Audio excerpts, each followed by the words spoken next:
అదైన వెంటనే పంచమి రోజున హ్మ్. వివాహ పంచమి అని అంటారు. హుహు. మరి ఎవరి వివాహం?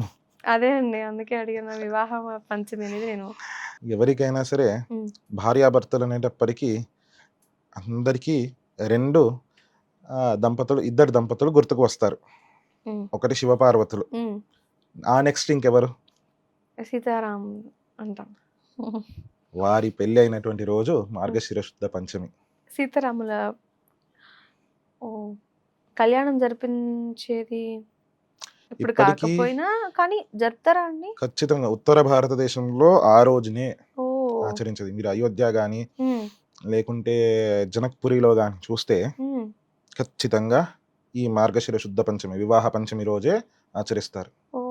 అంటే మనం జనరల్‌గా రాముల వారి కళ్యాణం అంటే అది సమ్మర్‌లో వచ్చే అంటే లైక్ శ్రీరామనవమి రోజు నవమి ఆచరిస్తాము. రోజు. శ్రీరామనవమి అంటే రాముడు రాముల వారు. పుట్టినరోజుని మనం కళ్యాణంగా చేస్తాం. హ్మ్. కానీ వివాహం రాముల వారికి అయిందెప్పుడంటే ఈ మార్గశీర్ష పంచమి రోజు శుద్ధ పంచమి. వివాహ పంచమి.